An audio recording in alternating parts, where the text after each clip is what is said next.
As an elite sniper, you have 113 confirmed kills and an additional 81 probable kills. Greater.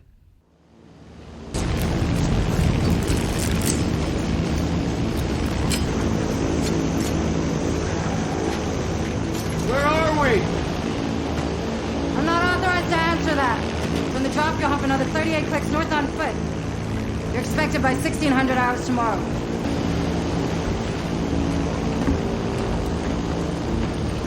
We reach the edge of the no-fly zone. That's as far as we can take you.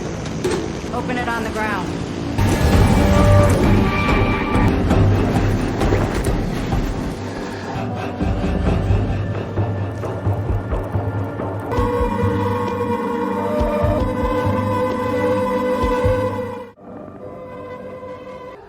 At long last, my sweet prince has come.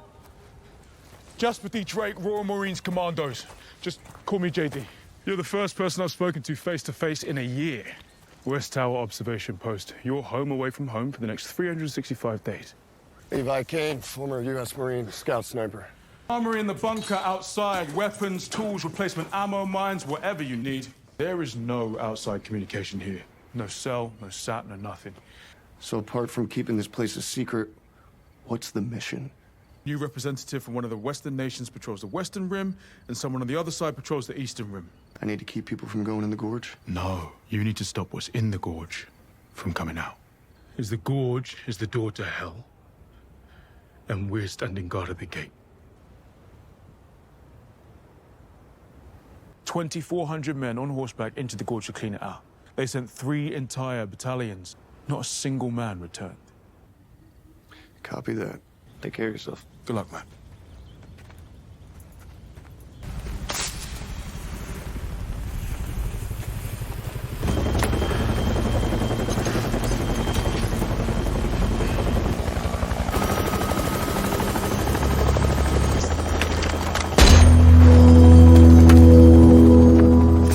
Rotation complete. Copy that.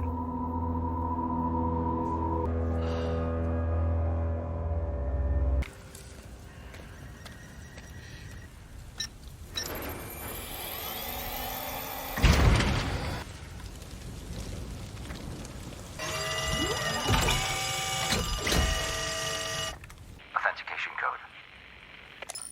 Alpha Bravo 97 Omega.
The story begins by introducing a woman named Drasa, a highly skilled sniper with a rare talent, who is in the middle of taking down a target from overseas.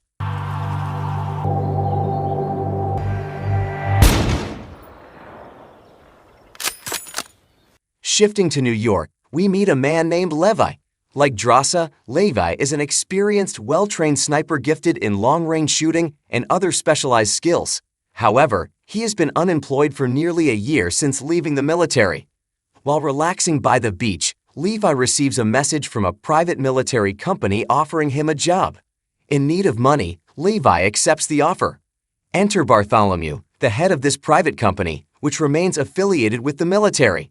Bartholomew reviews Levi's records, noting that he was once an elite sniper responsible for eliminating approximately 27 targets. Impressed by his track record, Bartholomew offers him a highly classified assignment. By September, Levi is already on a plane, having accepted the mission. However, he is given no information about his target or the location.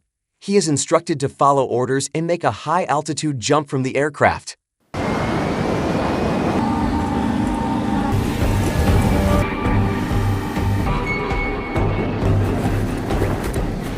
For the next 3 days and nights, Levi treks 38 kilometers through dense forests, crosses rivers, scales cliffs, and navigates extreme terrain to reach his designated location.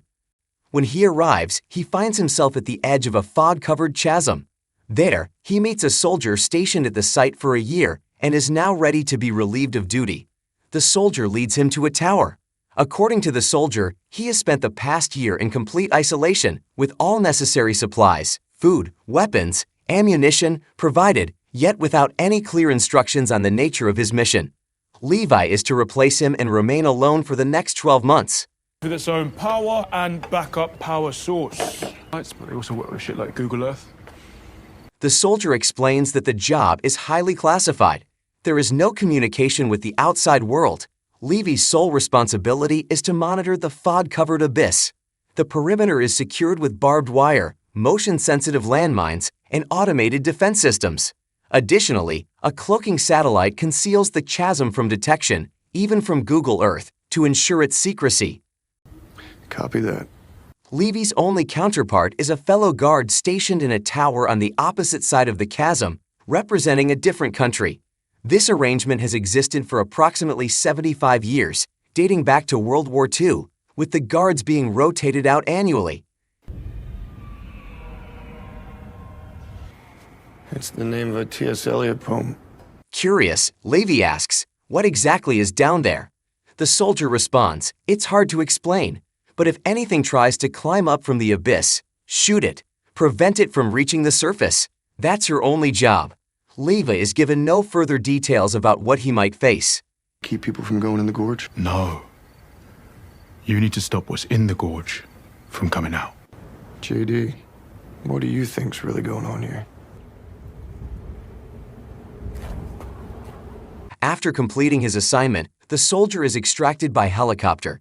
However, in an unforeseen turn of events, he is eliminated per direct orders, ensuring the secrecy of the location.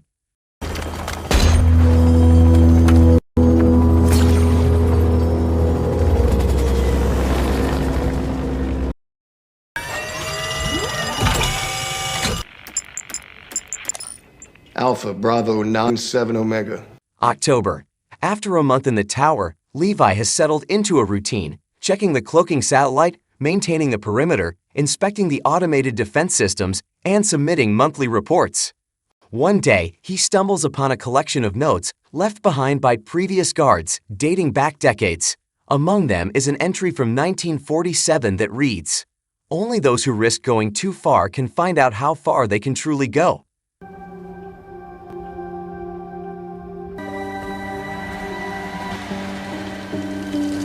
For the first time in a month, Levi catches sight of his counterpart in the distant tower, a woman. It's Drasa, the elite sniper introduced at the story's start.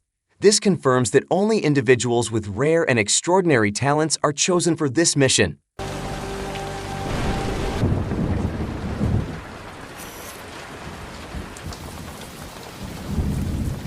November. 2 months into their assignment, Levi and Drasa finally communicate for the first time, writing messages visible through their high-powered scopes. They introduce themselves and challenge each other's shooting skills to determine better.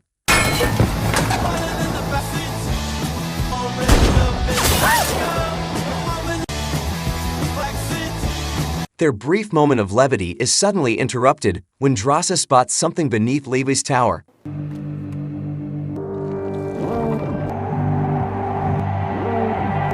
Reacting instantly, she provides cover fire with her machine gun.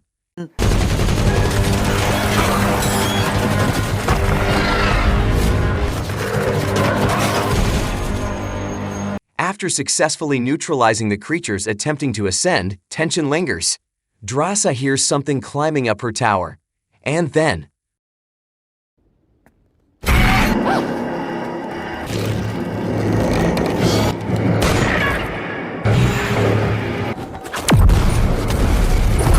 Yeah! A horde of monsters emerges from below, breaching the perimeter and triggering the automated defenses.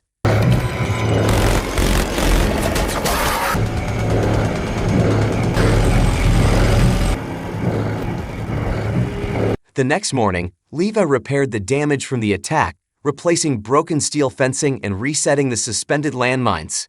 As Drasa watches from afar, a small, unmanned aircraft suddenly appears, rising from the thick fog before vanishing.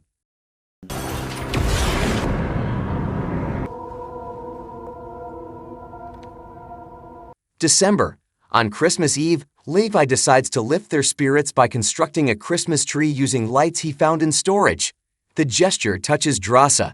They spend the night celebrating, playing chess from a distance and improvising a drum session.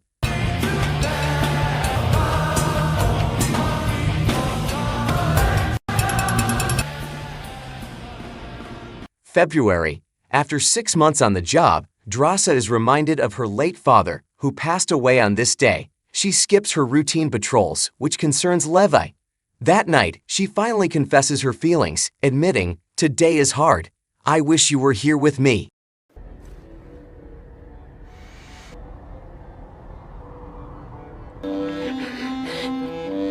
Realizing she needs comfort, Levi decides to visit Drasa in person. He gathers the necessary equipment and constructs a makeshift zipline to cross to her tower.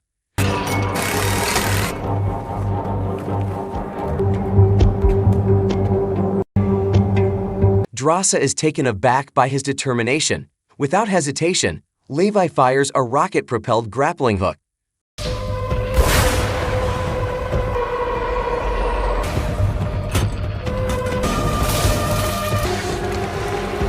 Once Drasa secures the line, Levi prepares to depart, but not before shaving his beard and mustache to make a better impression.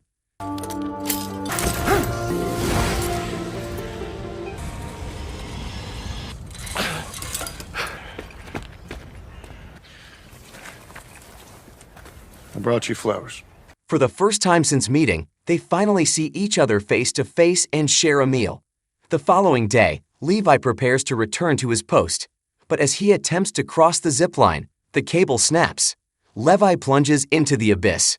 A swarm of creatures, unknowingly triggering the suspended mines, had severed the line. Without hesitation, Drasa rushes to rescue him.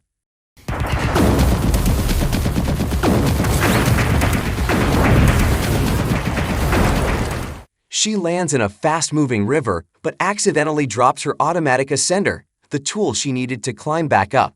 Upon reaching solid ground, she spots Levi, unconscious, trapped in a tree, just as a monstrous snake inches closer.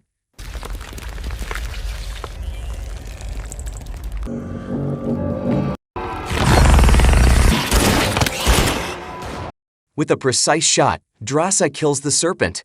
But Levi's ordeal isn't over yet. A carnivorous plant suddenly ensnares him, its thorned vines secreting a natural adhesive, preventing him from breaking free.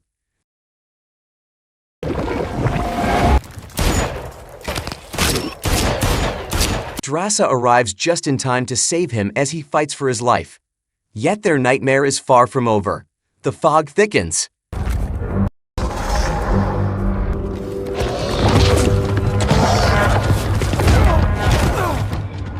Emerging from the mist, an unknown force approaches, creatures mounted on horseback, charging them. But Levi and Drasa are no ordinary soldiers. They are two of the world's most elite snipers, and together, they are ready for whatever comes next.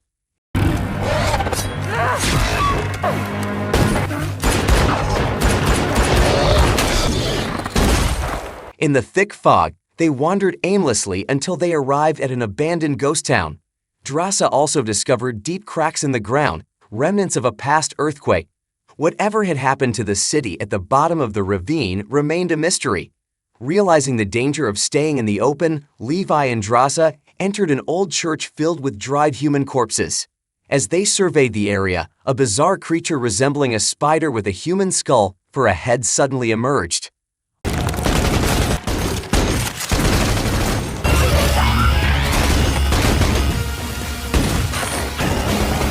Unable to keep fighting the endless attacks, Drasa grabbed an explosive device and blasted a hole large enough for them to escape the eerie church. Levi and Drasa ran until they reached a massive underground bunker. Inside, they discovered it was a secret research laboratory. While exploring, Levi stumbled upon an old videotape and played it.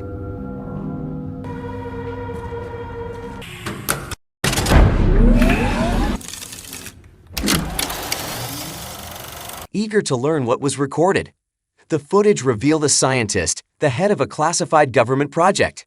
It was here that the truth was finally exposed.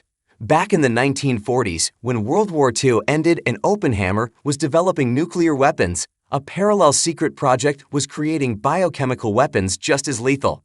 However, a massive earthquake struck during the research process, causing a containment breach and triggering a horrific catastrophe. The biochemical substance led to uncontrollable genetic mutations, fusing human DNA with plants, animals, water, and everything within a 4.9 kilometers radius. The strange creatures Levi and Drasa had encountered resulted from this disaster. No longer about research.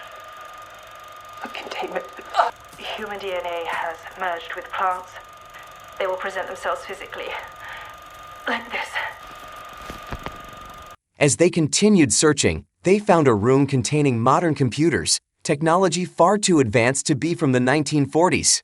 When Levi powered up one of the computers, they uncovered an alarming truth. The person who had recruited them, Bartholomew, was the head of a private corporation called Dark Lake. Dark Lake specializes in genetic research and defense. In short, Bartholomew had been secretly preserving and concealing the ravine as a research sample, aiming to create an army of super soldiers for the U.S. military. Their drones are collecting hybrid DNA samples. They're building super soldiers.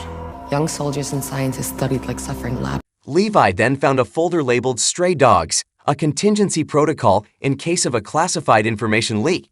If the secret were exposed, a massive warhead would automatically detonate, wiping out everything within a 4.2 kilometers. Determined to escape and reach the surface, Levi and Drasa searched for a way out. But as they moved through the ruins, Drasa was suddenly caught in a rope trap set by one of the mounted creatures.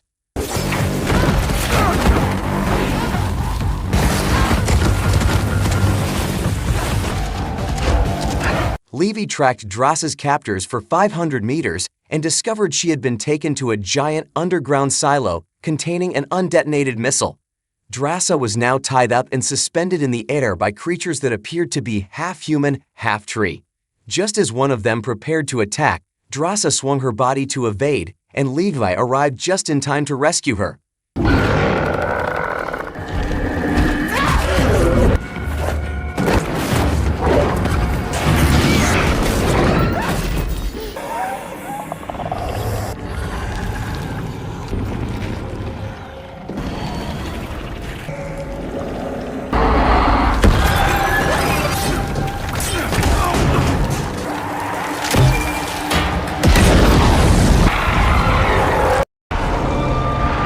After overcoming numerous obstacles, they finally located a warehouse containing an old Jeep. Using their skills and experience, they got the vehicle running and drove toward the site where Levi's rope had snapped.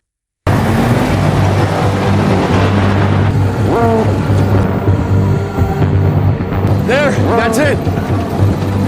Tying a cable to the Jeep's winch, they began their ascent. But as they were climbing, wooden creatures swarmed them, trying to pull them back down. As they cleared the thick fog, the creatures began climbing after them.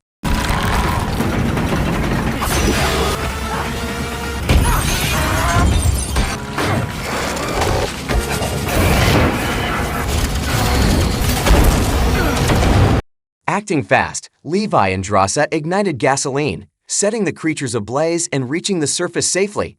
Back at the tower, Levi immediately reported the incident through a satellite phone, only to find himself directly connected to Bartholomew, who had already discovered that someone had activated the laboratory computers.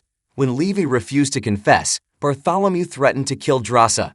Realizing they were running out of options, Levi and Drasa devised a plan. They'd rate all the cloaking satellites with explosives, setting a trap for Bartholomew and his forces.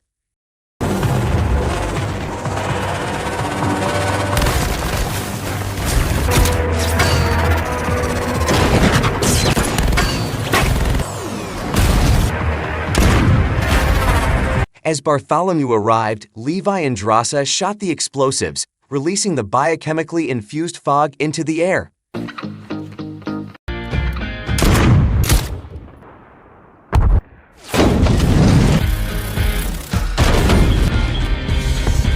This triggered the Stray Dogs Protocol, setting off a massive explosion with a 4.2 kilometers blast radius. Bartholomew fled, and Levi and Drasa ran for their lives as well.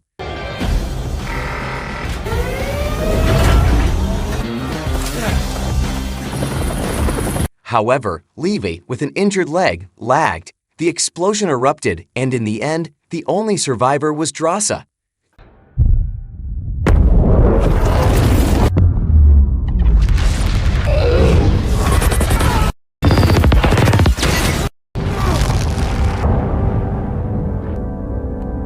Two months later, Drasa returned to a quiet life, working as a waitress at a restaurant.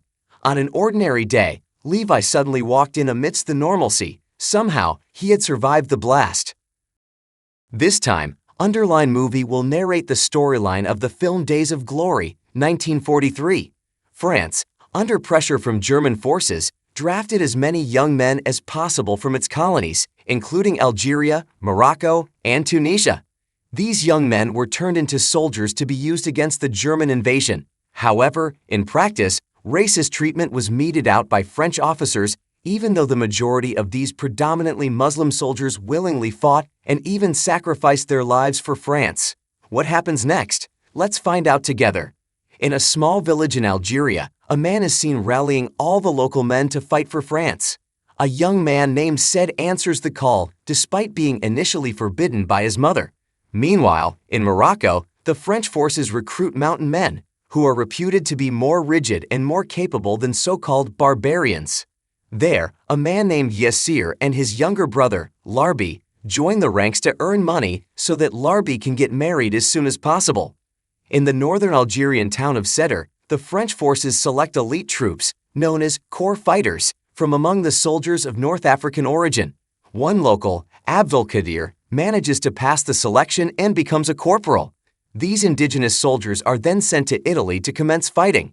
They are led by a surgeon named Martinez and are part of the 7th Algerian Infantry Regiment. Also serving with them is a native French soldier known as Corporal Leroc. They are then tested on their marksmanship to identify snipers, and those chosen are designated as such. During training, Said, who had never before handled a grenade, naively pulls and releases its safety pin. Fortunately, Martinez promptly hurls the grenade to a safe spot. Because of this mishap, Said eventually experiences the sting of a rifle being aimed at his own weapon. Martinez then informs them they will assault the German forces the following morning. Sergeant Martinez orders Corporal Kader's unit to take the front line while Corporal Rock's unit holds the rear. The next day, they begin their assault on a hill occupied by German troops. However, from the top of the hill, the German soldiers are already prepared for battle. They open fire using heavy weapons and mortars, their shells raining down like a swarm of ants. A colonel, observing from the rear along with several generals, orders his troops to employ artillery. With this support, the French forces were able to creep forward, and one by one, they captured the German outposts. Meanwhile, Yassir and Larbi are busy gathering the belongings of fallen German soldiers. After successfully capturing the hill, they evacuate the wounded and bury the bodies of those who have fallen. It is noted that nearly 90% of the casualties are indigenous Muslim soldiers. Finally, a ship takes them back to France, and Said meets with Martinez to express his gratitude for saving his life. However, Martinez replies that if Said truly wishes to thank him, he must become his assistant, replacing Ali, who was killed during the previous assault.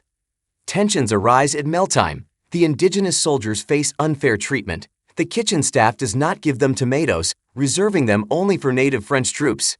Abdelkadir, representing his unit, protests Martinez, but Martinez retaliates by dumping extra rice. Abdelkader is outraged. He stomps on his tomatoes so that no one gets any, making everything even. All the indigenous troops cheer, celebrating Abdelkader's stand. Martinez reports the incident to the captain, who then refers to the indigenous soldiers as natives and Muslims. However, Sergeant Martinez suggests not using those terms. The captain later meets with them, and Abdelkader remarks that German bullets do not discriminate in choosing their targets. Hearing this, the captain orders the kitchen staff to serve equal meals to the indigenous soldiers. In August 1944, they arrive in Marseille and are welcomed as heroes by the locals. Missaud meets a woman named Irene and immediately falls in love at first kiss. Meanwhile, Said boasts in front of several French women, and Yassir and Larbi are busy selling spoils of war to the locals. Enamored, Missaud impulsively engages in an intimate liaison right after the celebration. Unfortunately, the war is far from over. They are reassigned, and Missaud promises Irene that he will return, asking her to wait for him.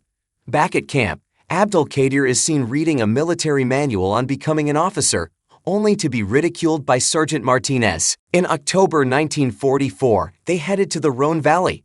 Martinez gives Said special treatment during the journey by inviting him into his car. Because of this, Said is teased as Martinez's lover and mockingly called Ezia. Later, in Mesad, Said is again ridiculed, but this time, he becomes angry and nearly kills Missaud. After witnessing this, Abdelkader tries to calm Said, who lowers his knife. In November 1944, they moved once again to the Poseidon Mountains, still occupied by the Germans. The colonel delivered an inspiring speech before they launched their assault on the German forces. A fierce battle ensued, and thanks to Abdelkader's bold advance, France once again overcame the Germans. After the battle, Martinez scolds Abdelkader for refusing to retreat. They then take a break. Missaud, in a moment of confusion, laments that his letters to Irene have never been answered and suspects she has betrayed him. Leo Rock simply advises Missaud to focus on the war and return to Irene with honor. In fact, the letters never reached Irene because they were constantly rejected by the military authorities. The indigenous soldiers continue to guard the area until winter sets in. It has been 20 months since they last returned to France, while native French soldiers are allowed to go home and take turns on guard duty. The sergeant tries to discuss the situation with the captain, hoping the indigenous troops will receive equal treatment. Moreover, not a single indigenous soldier has been promoted, especially Abdelkader, who clearly has outstanding abilities. However, the captain disregards Sergeant Martinez's suggestions. While on patrol, an explosion is suddenly heard, and a piece of paper falls from a German soldier. It contains an invitation for all Muslim soldiers to join their ranks. The Germans promise to treat them equally and justly. However, the indigenous soldiers refuse. Eventually, the indigenous troops are allowed to return to the town. As they walk, Abdelkader hears that Martinez has been promoted and that his colleague, Corporal Leo Rock, has been elevated to sergeant. Corporal Abdelkader can only remain silent. That night, Said is invited by Martinez to his official residence. Said has indeed won Martinez's favor, and as a result, Martinez takes him on as his favorite subordinate. They drink whiskey and smoke cigars together. Then Said retrieves a photo from Martinez's shirt pocket, showing it and declaring that Martinez was once an indigenous man like himself. Offended by the sight of his personal belongings being displayed, Martinez flies into a rage and threatens to kill Said if he ever recounts the story to anyone. Afterward, we see the military staging a show to entertain the troops, but the indigenous soldiers do not appreciate the performance. One by one, they leave. They gather together and demand freedom and equality, led by Abdelkader. Martinez pleads with Abdelkader not to incite the anger of the indigenous troops. In response, Abdelkader feels that Martinez is just like any other Frenchman who does not respect the indigenous people, and ultimately, he challenges Martinez to a fight. In the aftermath, Abdelkader was confined alongside Missaud, who had attempted to escape to see his girlfriend. Meanwhile, Irene sought information about Missaud at the military office because her letters had gone unanswered. The military stated that they would notify her once information became available. Following the incident at the recent performance, the colonel summoned Abdelkader. Before the meeting, he asked Martinez what punishment should be imposed on him. Martinez explained that although all his subordinates were patriotic, the unjust treatment had pushed them toward rebellion. Abdul-Qadir then appeared before the colonel, who emphasized that they needed to unite to defeat the Germans and win the war. He also informed them that in Al-Flat, the German forces had overcome the French, and now volunteers were needed to defend the area until the main French troops could arrive. Corporal Abdul-Qadir volunteered for the mission. The colonel promised him that after the war, France and its citizens would never forget and honor the contributions of the indigenous soldiers. Eventually, several members of the 7th Algerian Regiment, led by a captain, were dispatched to the area along with Missaud, who had been released because they needed a sniper. During their journey, they fell into a minefield laid by German soldiers. The captain and most of the troops were killed, leaving only Abdul-Qadir, Said, and a wounded Martinez. Martinez then handed over the command to Abdul-Qadir. Although they could have retreated and canceled the mission, doing so would have meant sacrificing a strategic position. Instead, Abdul-Qadir decided to see the mission through, and they pressed on. Upon arrival, they found the bodies of French and Allied soldiers scattered about. The local villagers welcomed them, and Abdul-Qadir and Yassir gathered and buried the fallen before taking turns on guard duty. A few days later, the German forces returned. Abdul-Qadir had strategically positioned his men to encircle the enemy, and a fierce battle ensued. Abdul-Qadir's forces repelled the first wave, but a subsequent German assault resulted in further casualties. Pressed by the relentless German attack, they could only hold their position. Said approached Abdul-Qadir with the intent of rescuing Martinez. However, Abdul-Qadir informed him that Martinez had already fallen and advised him to be cautious. When they reached Martinez's position, Said attempted to extract him, but suddenly, a German soldier fired his rifle. Martinez, already in critical condition, was shot dead by the German soldier. Ultimately, both Said and Martinez perished, leaving only Abdul-Qadir and Yassir. They tried to hold their ground, but the German forces continued their relentless assault until Yassir was also shot. Alone, Abdul-Qadir could only weep for his lost comrades. He tried speaking to the colonel, but his efforts and sacrifices were unrecognized. Not only was he denied the opportunity to speak, but he was also kept at a distance and ultimately reassigned as a subordinate under another sergeant. However, the local villagers, who truly understood who had fought for them, paid their respects to Abdul-Qadir. World War II eventually ended with a victory for France and its allies. 60 years later, though, despite visits from various former colonial nations, the fate of the indigenous fighters had not met expectations. Corporal Abdul-Qadir, for example, lives a modest life in a small, cramped room, and France has even refused to grant them a pension. The film opens with an elite task force executing a raid on a terrorist group in a remote location in Central Africa. The operation is meticulously planned, and the team moves with precision. This is where we are introduced to Max, a sniper with unparalleled skills. His steady hands and sharp eyes ensure that every shot lands perfectly. Despite the intensity of the battle, Max remains composed, eliminating threats with calculated efficiency. After successfully completing their mission, the team is deployed once again, this time to Iraq. The desert heat and unfamiliar terrain pose new challenges, but they adapt quickly. Black, another sniper, is assigned to a vantage point on a hilltop, while the rest of the team engages in fierce close combat. Amid the chaos, two terrorists break away and attempt to call for reinforcements. Max is assigned to eliminate them before they can escape. Moving like a phantom, he tracks them through the crumbling ruins and dispatches them effortlessly. In mere moments, all 7 enemies are neutralized, and Max remains unscathed. Following their victory, the team regroups to celebrate their success, taking a commemorative photo as a token of their brotherhood. However, their reprieve is short-lived. Their next mission takes them deep into the Colombian jungle, where a dangerous meth lab is hidden. Señor. Vamos. Vamos. No te preocupes.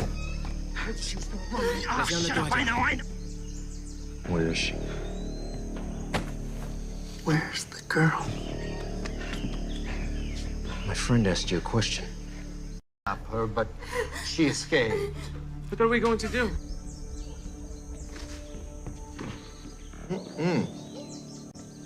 You bathe? Does God just smell like shit? Where's the fucking food? Get out of here. And that is a lesson for our class. How... Hola! Ooh. I thought you said she wasn't here. You take her, I'll take care of him. New man.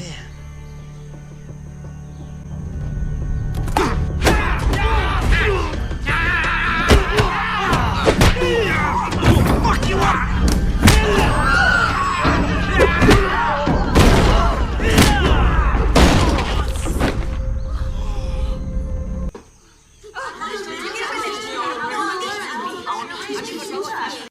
Thank you, sweetheart. Very nice.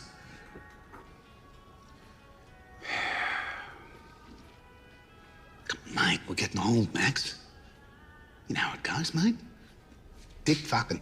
I'll leave tonight, and you'll never have to see me again. Fuck. I'm begging you, please. Yeah, mate. No problems. The humid, dense foliage makes movement difficult, but Max's team is well prepared. They move with stealth, eliminating guards and securing the perimeter before launching their final assault. During the raid, Max encounters an unarmed woman, a worker caught in the crossfire. Lex, one of Max's comrades, hesitates, knowing she poses no threat. But before anyone can react, an explosion rips through the scene, hurling Max backward. Disoriented but alive, he struggles to regain his footing. In the ensuing chaos, Max spots the woman fleeing into the jungle. Joni, another teammate, gives chase with sinister intent. Knowing what Joni is capable of, Max forces himself to follow despite his injuries. As Joni catches up to the woman, his intentions become clear. Before he can act, Max intervenes, delivering a powerful kick that sends Joni sprawling. Infuriated, Joni retaliates, striking Max with the butt of his rifle. The blow is devastating and Max collapses. Seething with rage, Joni raises his weapon, ready to finish him off. Desperate, the woman grabs a grenade and pulls the pin, sacrificing herself to prevent further brutality. The explosion shatters the silence of the jungle. The rest of the unit searches for Max, but Joni convinces them that he is dead. With no reason to linger, they abandon the area, leaving... You betrayed me twice. Can I handle? Yeah?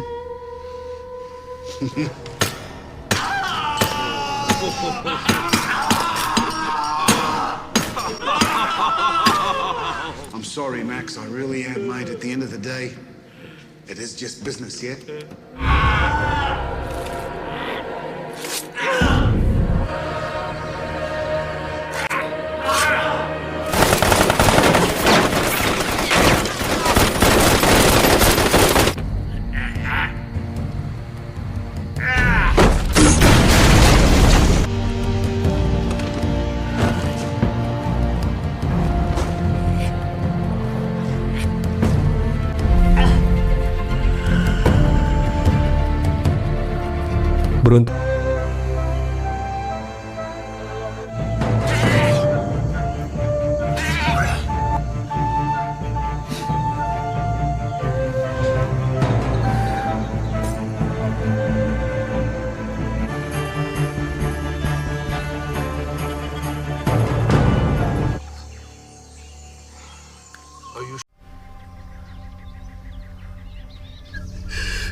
Don't move.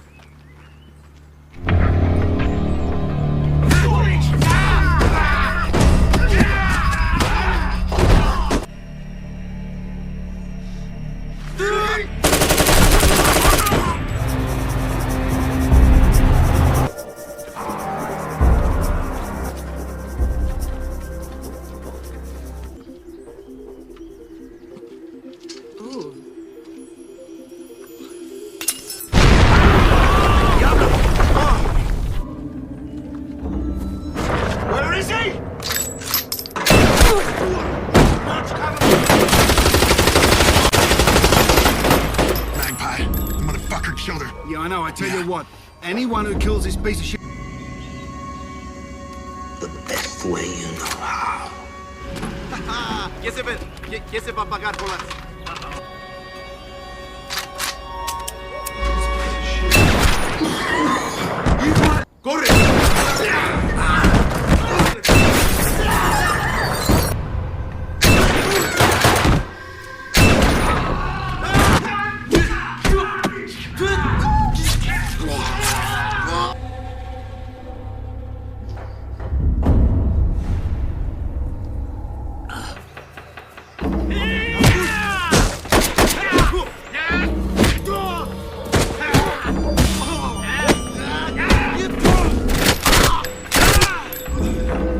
their wounded comrade behind. Unbeknownst to them, Max is still clinging to life. Though gravely injured, he musters the strength to stumble through the wilderness. Days pass before he reaches the safety of a secluded church, where he collapses at the entrance. Max regains consciousness in a modest room, his wounds treated by a local doctor.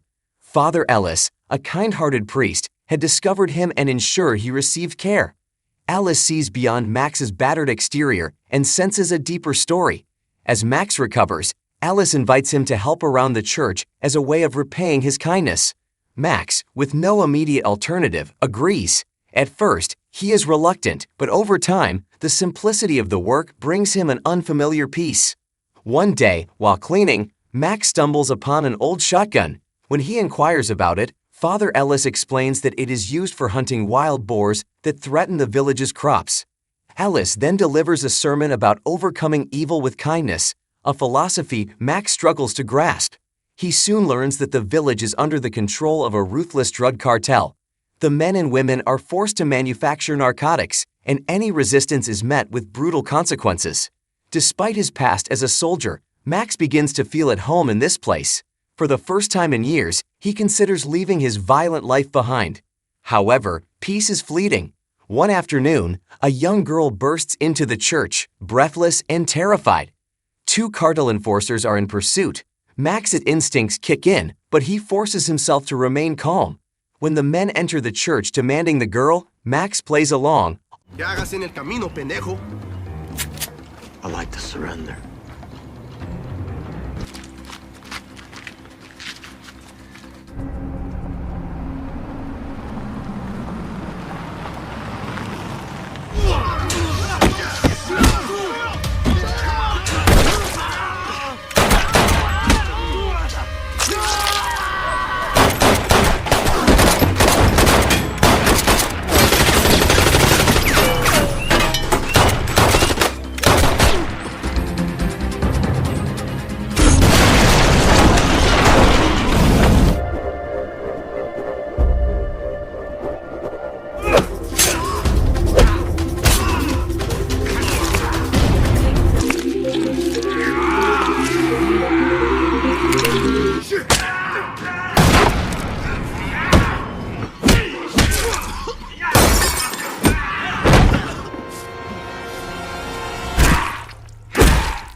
Offering them food and acting as though he is merely an innocent bystander.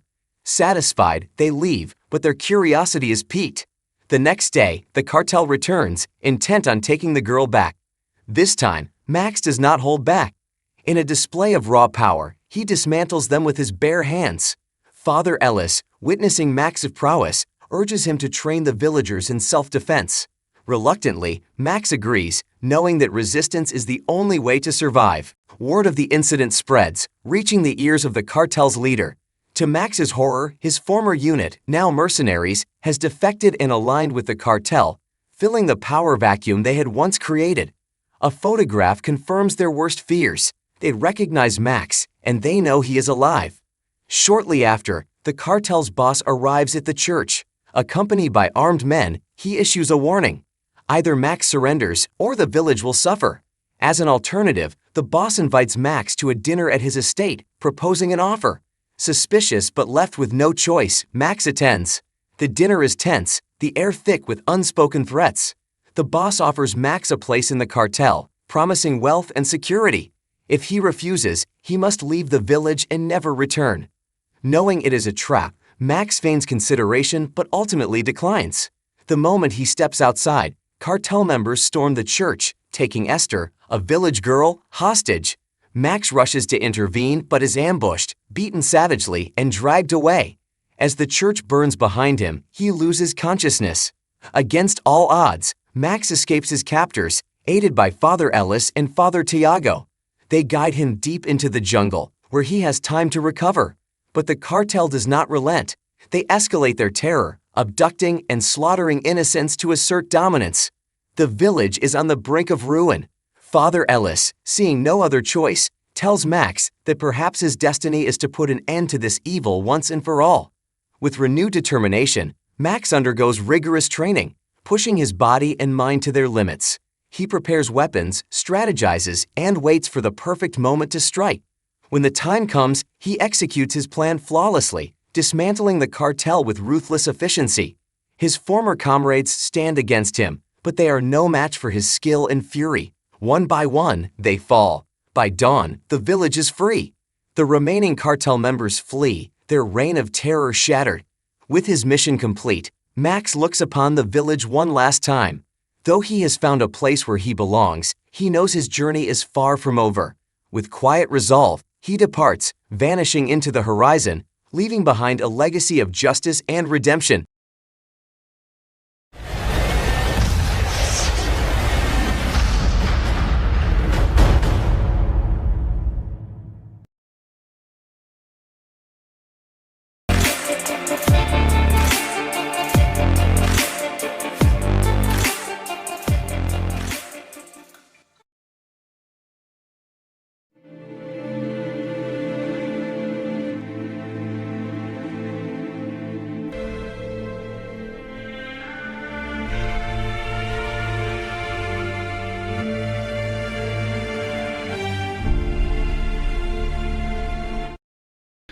No, come on, it's nine. Come on. Hey, keep breathing, it's nine. No, come on, me with the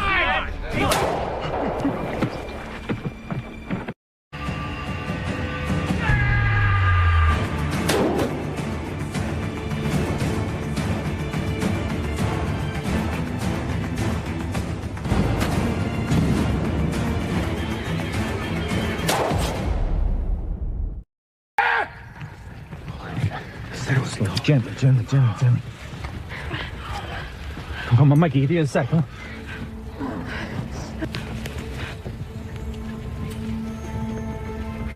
They reassigned me to your unit. Bring as much as I could carry. He was a good man. Thanks, buddy. All right.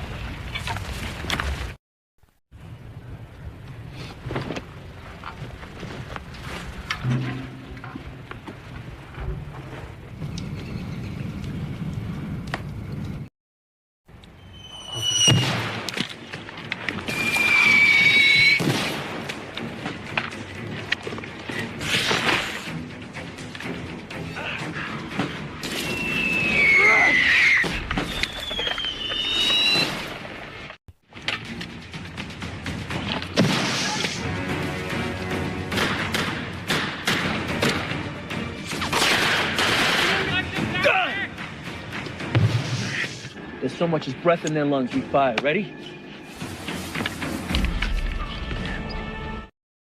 This place was a target, but for what? That was a suicide mission, Mikey. Ain't no way a three-man team like that gets so close. The forest across. We take out that petrol station. How many men you got left, son? More than enough to get the job done. Well, there's your mission then.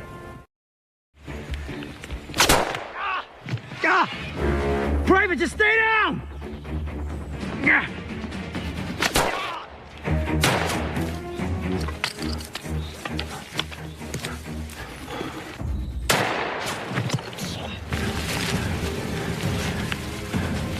Save me!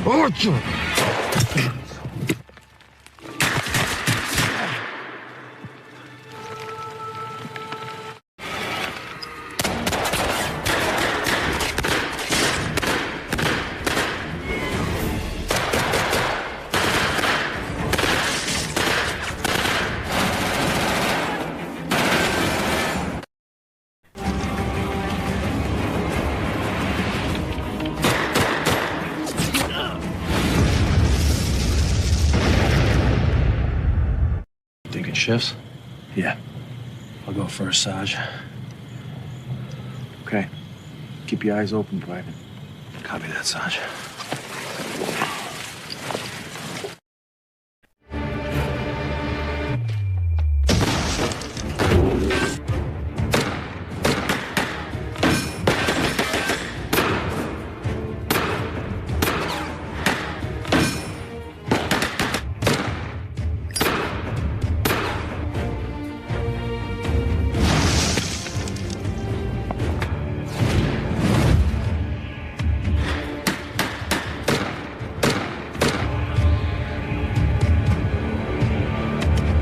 Cody at the deck!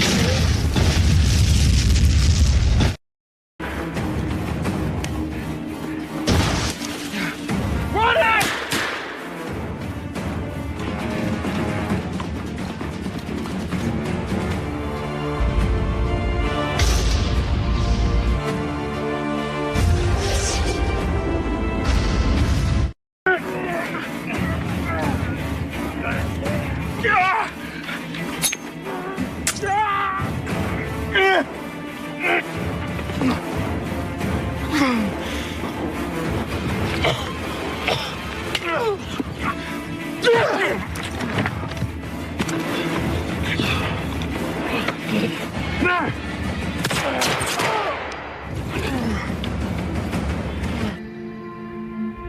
Mikey?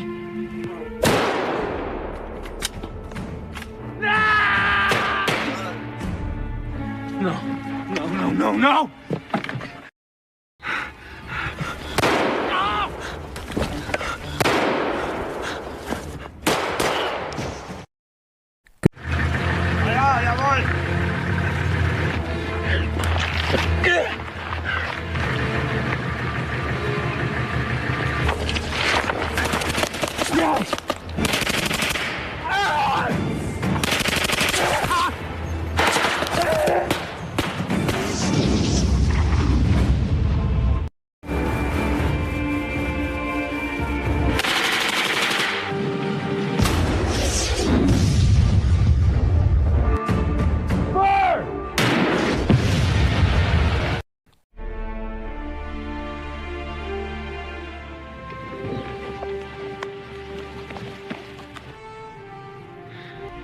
Mikey?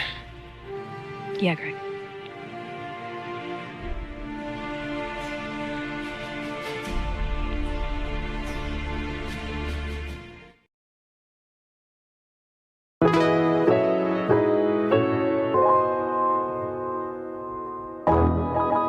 The story follows a group of American soldiers operating in a border region as the situation grows increasingly dire.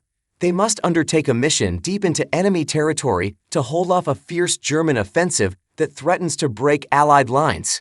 How intense and thrilling will it be? Let's dive straight into the film's plot. December 1944, on the German-Belgian border, a group of American soldiers holds the line while awaiting an impending German assault. Their battlefield is a forest teeming with enemy forces. To the Americans, this forest is known as the Death Factory. The scene then shifts to 5 American soldiers captured by 4 German troops. The Germans search them and confiscate their belongings. Afterward, the Americans are ordered to dig a rectangular hole. As they dig, they secretly plan to resist their captors. Hearing the Americans whispering, one of the German soldiers approaches and tosses a cigarette at Sergeant Gregg, the American leader. The digging is halted, and the Americans are ordered to stand by the hole. One of them is pulled aside by the Germans, and it suddenly becomes clear that the hole is meant to be their grave. The Germans prepare to execute them one by one. Refusing to die without a fight, the Americans launch a desperate counterattack. Fortunately, they manage to kill their captors, though one American is shot in the process. Sergeant Gregg and a soldier named Boston rush the wounded man to an American medical tent for urgent care. After a tense wait, 2 medics, Laura and Jackie, inform Gregg and Boston that the injured soldier could not be saved. They urge Gregg and Boston to rest and eat. While preparing to do so, they encounter a soldier from another unit named Archer, who has been assigned to deliver weapon supplies to their unit. Jackie informs Sergeant Gregg the next day that their medical supplies have been cut off and are running dangerously low. The medical team won't receive resupplies for several days. Greg responds that the forest is nothing short of hell. He then takes a Nazi flag and declares, "Too many American soldiers have died for nothing but a lust for power," before setting the flag ablaze. As Greg and Boston relax over coffee, a sudden mortar attack from German forces rains down on their position. The two rush to locate the source of the attack. Upon finding it, Greg throws a grenade, triggering a firefight. After eliminating the German attackers, they return to the medical tent, only to find it devastated by the mortar strike. Many medics and soldiers are dead or severely wounded. It becomes clear that the Germans are on a suicide mission, infiltrating the American camp in the forest to destroy it. Shortly after, Colonel Bradley Armstrong of the U.S. Army arrives. He summons all unit leaders and briefs them on the situation. The Germans are preparing a massive assault, and the American supplies are insufficient to hold the border. The colonel warns that the German attack, expected to begin the next day, will be supported by armored tanks. However, a fuel depot 1,000 yards behind enemy lines supplies the German tanks.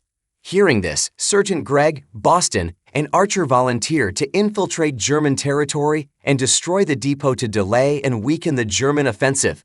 The colonel cautions them that they will face German snipers and heavily guarded positions. After preparing their gear and supplies, the team sets out on their mission. Along the way, they are ambushed by a German sniper. Greg manages to kill the sniper, but Archer is fatally shot in the head. After burying Archer, they press on. Soon, they encounter German guards and engage in a firefight. During the skirmish, Boston finds and uses a German Panzerfaust without hesitation. Once the area is secure, they decide to rest as night falls. The next day, they continue their journey. Upon reaching the fuel depot, they strategize their attack. Shortly after, German soldiers arrive to refuel their tanks. Greg takes position and throws a grenade, successfully destroying the fuel supply. However, surviving German soldiers pursue them. As they take cover, Greg instructs Boston to throw a smoke grenade to cover their escape. Before they can entirely evade their pursuers, they run into another group of German guards. Boston is shot, and Greg carries him back toward the American medical tent. As Greg checks on Boston, he is overcome with grief upon realizing Boston has died. Suddenly, Greg is shot by a German soldier. Despite his injury, he struggles to return to the American border. As he reaches the border, German forces close in, but American troops arrive in time to destroy a German tank. Greg is rescued and taken to the medical tent, bringing the film to a close.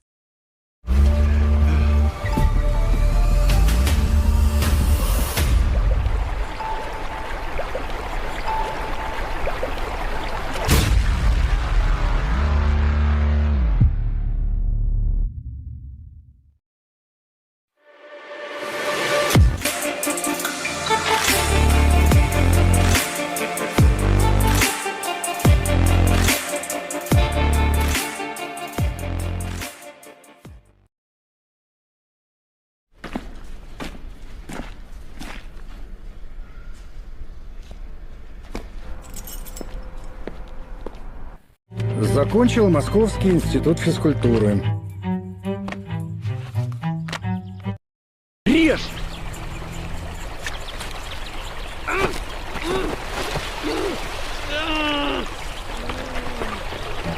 Не знаю. Не знаю.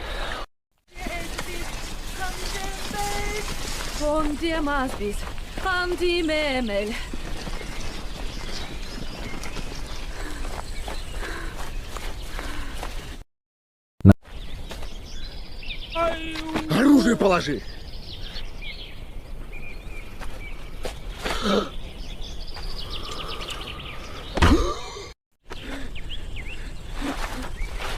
И много вас тут таких разведчиков напрыгало?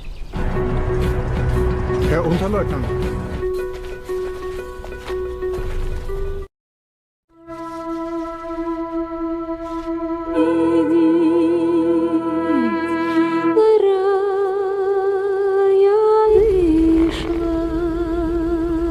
Эй, потихонечку. Вот так. Все хорошо. Слава, где болит?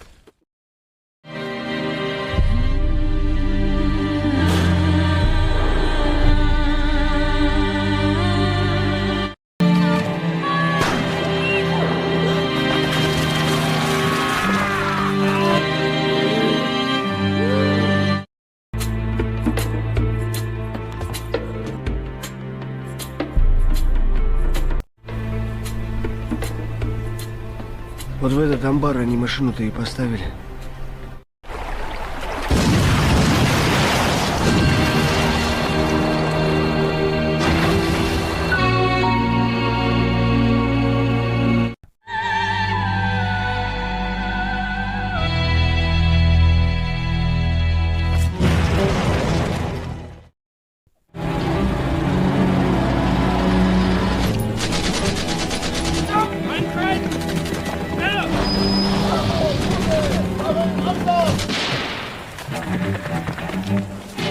Was?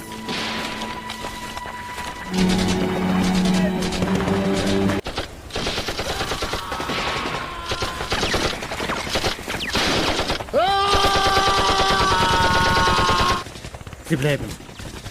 Die Verstärkung kommt. С подмогой! Рядовой Мушкин! Живой. Живой. Наши где?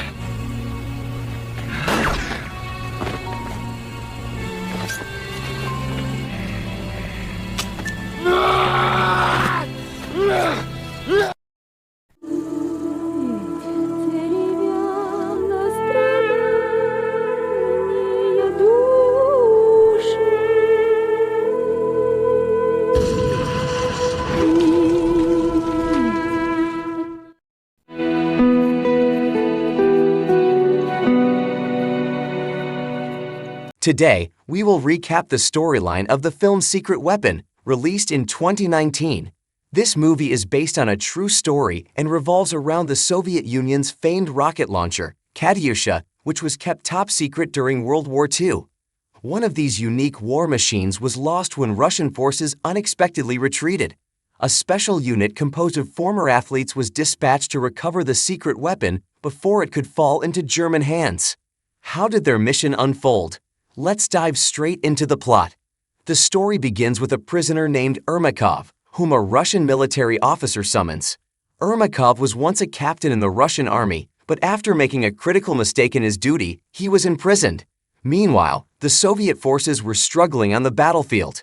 Given the dire situation, Ermakov was released and assigned a special mission to locate a weapon known as Katyusha. Earlier, a Russian convoy transporting multiple Katyusha rocket launchers to the front lines had been attacked from the air by German forces. As a result, most of the Russian troops escorting the weapons were wiped out.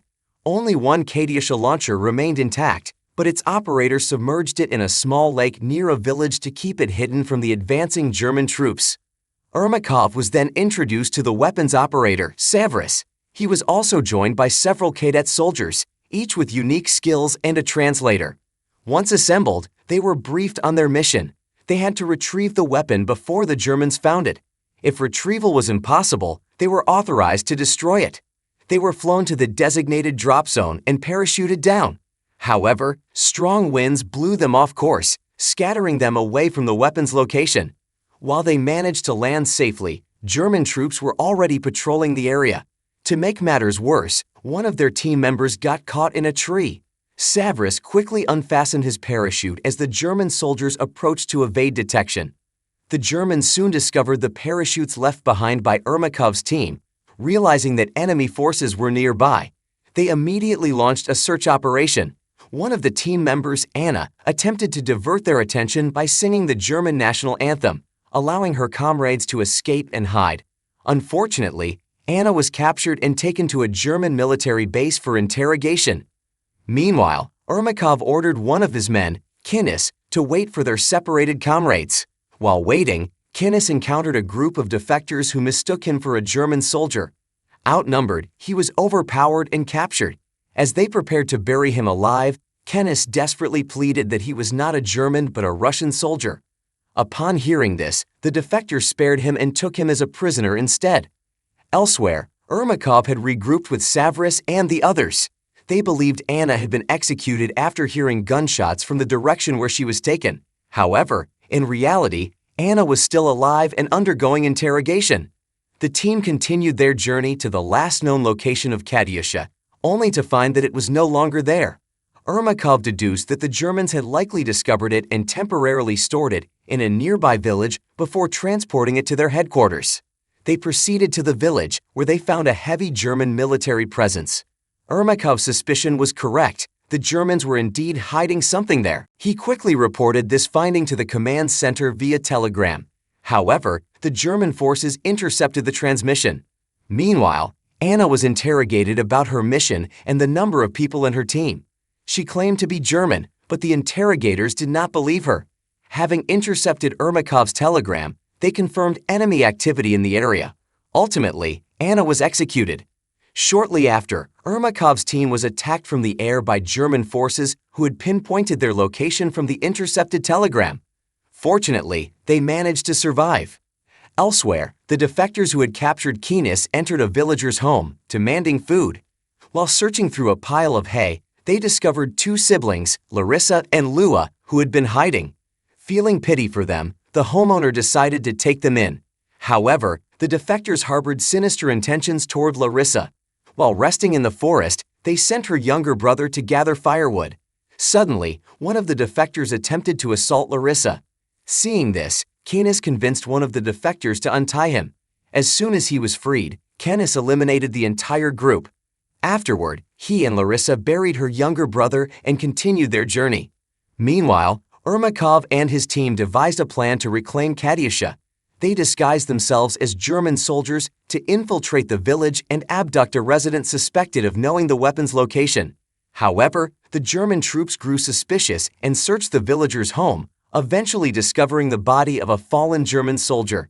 The captive, Kojik, eventually confessed that the weapon was hidden inside a village storage facility. Upon learning this, the Germans decided to transport Katyusha to Berlin immediately.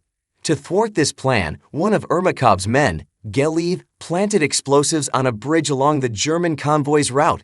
However, he was shot in the process and ultimately detonated the explosives, destroying the bridge along with himself. With the bridge gone, the Germans were forced to delay their departure. Ermakov seized the opportunity to retrieve Katyusha under the cover of night and sink it into the lake. After successfully escaping with the weapon, their vehicle ran out of fuel. Kojik was captured and forced to reveal their location as they attempted to hide the car. The German troops launched an immediate attack. In the end, with no other options left, Ermakov and Savris, now cornered, decided to detonate Katyusha along with themselves using landmines. Keenis, the sole survivor, returned to the old man's house to fetch Larissa. The film concludes with this final scene.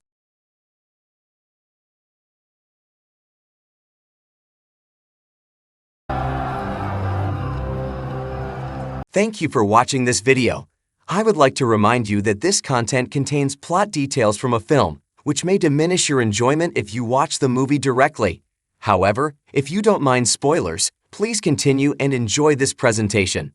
A shop in South Carolina is seen focusing on the production of rocking chairs, which are highly desired by their owner. Unfortunately, the business fails. Benjamin is a British war veteran. He lives with his 7 children and several black individuals. At that time, black people were still considered an inferior race and were enslaved by white people. However, Benjamin holds a different view.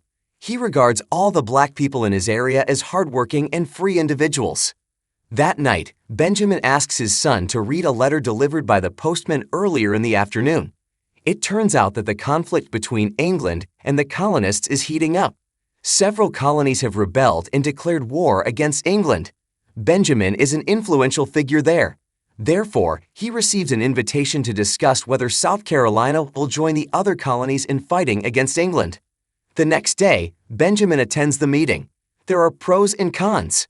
Many people want war to free themselves from the rule of the English king, but some oppose it. When it's Benjamin's turn to express his opinion, he advises against going to war because war will not only affect those on the front lines, but also their families at home. The residents, who know Benjamin as a formidable former warrior, are surprised and respect his opinion.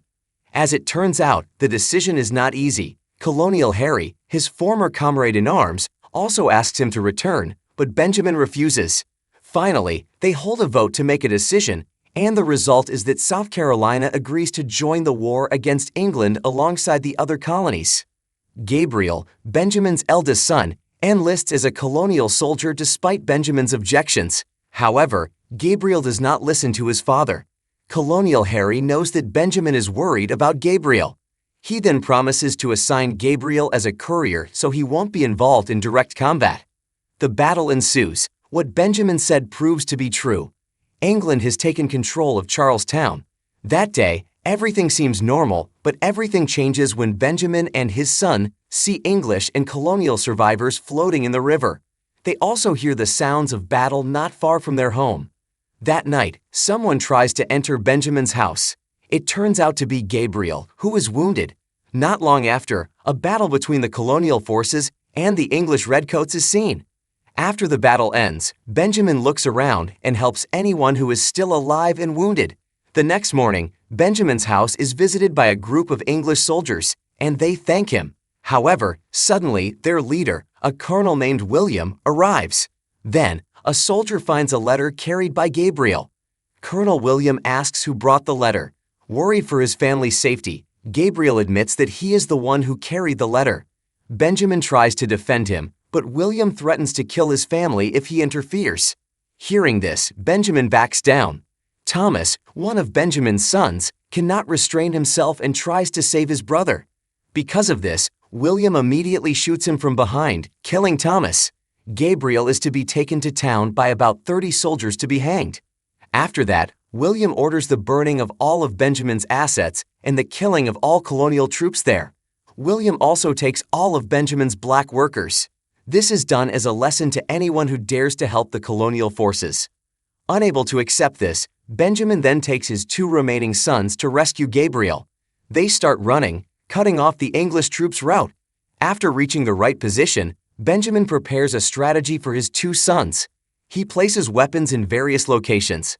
Then, the English troops carrying Gabriel pass by. Benjamin starts by killing their officer first. Finally, Gabriel is successfully rescued. Benjamin then takes his children to visit his brother-in-law, Surlot. After a few days there, Gabriel is forced to join the war again. Benjamin tries to stop him because he fears losing his son again. However, Gabriel, who has a strong determination, still goes to war. Because of this, Benjamin finally decides to join the war to protect Gabriel. Gabriel guaranteed to see an open battle somewhere between the colonial and British troops. Benjamin said, facing the British regular troops openly was stupid. After that, they met Colonel Harry. Colonial Harry was very happy to know that Benjamin had joined the war again. Colonel Henry then explained the condition of the colonial troops on the brink. He then activated Benjamin in the military chain of command. Benjamin was appointed colonel and assigned to create a militia force to hold back the movement of British troops, led by Cornwallis, so that they would not be free to attack the city of Washington, which was in the north until the French forces came to help them. Benjamin then asked Gabriel to be under his command. It turned out that Benjamin asked him to go somewhere to recruit civilians who were willing to become a colonial army militia. They then divided the tasks to recruit militias elsewhere. Colonel William was called by General Cornwallis. He was asked to stop carrying out his brutal tactics. Cornwallis learned that William ordered the killing of colonial troops who had surrendered and were injured at Benjamin's house at that time. He did not want things that were not chivalrous like that to be done under his chain of command. Gabriel then looked for militia in a village. There, he went to a church that was full of congregation. Initially, all the men there refused to join, but after being exposed to the sermon no jutsu owned by a girl named Annie, one by one, they began to be willing to become Bruces. Annie is Gabriel's childhood friend, and it seems they started to fall in love then. Meanwhile, Benjamin, accompanied by Major General France, went to a bar full of war veterans when they seized the American continent. After successfully getting the militia, George gathered at a place called Black Swan. Major Jin taught the militia troops to shoot. They began to carry out guerrilla tactics by ambushing soldiers of the British who were in small groups and disrupting the supply lines of British forces. They even robbed the shipment of personal belongings belonging to General Crown Relief, a gift from the British king. Hearing this, the choleric general was angry and ordered Colonel William to immediately resolve the militia problem.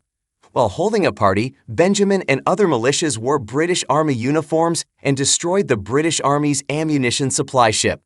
The militias then returned to the village to pick up supplies and meet their families there.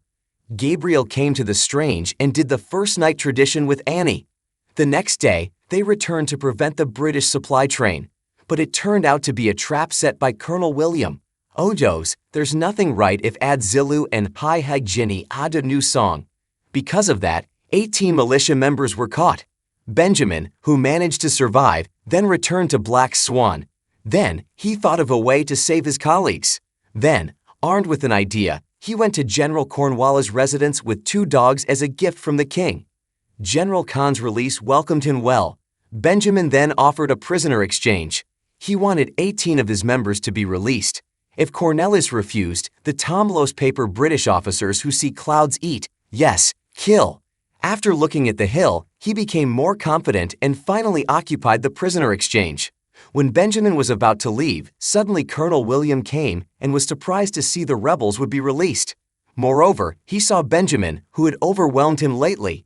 He wanted to immediately cut Benjamin right then. Nia were forbidden because Benjamin came without any threats and was protected by the Bright Agreement.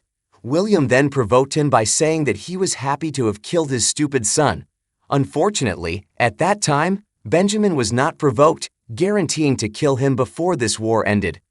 After the militias left, then a soldier said that the 18 who were detained were just straw dolls. General Kame eyebrows, then became angry and felt insulted. Finally, he told Colonel William to eradicate the militias. However, William gave the condition that he be allowed to use his brutal tactics. Colonel William will bear the entire risk of the tactic. However, in return, Colonel William landed a general in Ohio, and General Cornwallis agreed. The choice began to look for the families of the militias first. He asked the walk-ins about Benjamin Martin. Walking is a former colonial fighter who betrayed and decided to side with the British, so he knows everything in the city. After learning about Benjamin's children's whereabouts, William rushed to him. Barrow, who has realized that his family is in danger, comes and distracts until Gabriel manages to evacuate his younger siblings. Gabriel then takes his family to an area free of slavery, which is a safe place to hide. There, he meets their nanny, who turns out to have survived. That's it. Gabriel then returns to Black Swan. Will's troops continue to hunt down the families of the militia. Even one of the militia can't stand the loss of his wife and child and decides to commit suicide. Goblin, Benjamin then gives all the militia time to return to their families for 1 week and will not consider them cowards if they do not return to the militia after that. Guarantee then meets his children and unexpectedly, strangely, comes to the area. It turns out Anya and Gabriel have planned a wedding. They also held a wedding there. Must and difficult. A week passed, and Benjamin and Gabriel returned to Black Swan. Initially, no militia members returned when they had surrendered.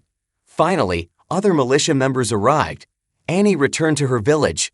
It turned out that there were colonial troops. William, Annie, and all the villagers were forced into a church there. William said if anyone provides information about the whereabouts of the militias, then they will be released, because they are afraid that someone will finally tell them where the militias are, but instead of being released, all the residents are locked and burned alive in the church. The militias then came to the place, but they were late, and all the residents had died roasted in the church.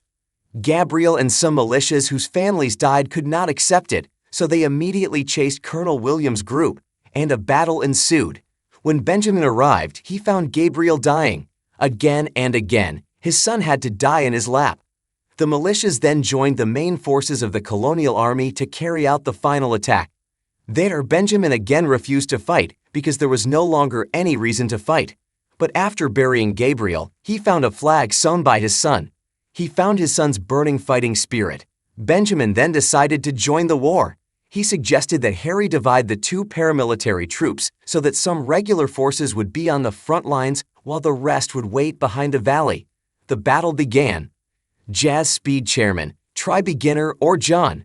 Benjamin's plan turned out to be successful. Thinking the Continental troops had retreated and were defeated, Colonel William ordered his troops to advance and slaughter them. It turned out it was just a trap. Benjamin finally managed to kill Colonel William. After that, the ranks of the British regular troops were in disarray until, inevitably, General Cornwallis ordered them to retreat from the battle. Continued colonial troops managed to push British soldiers to the shore until finally, reinforcements from France arrived, and inevitably, General the author had to surrender to the colonial forces, and the film was over.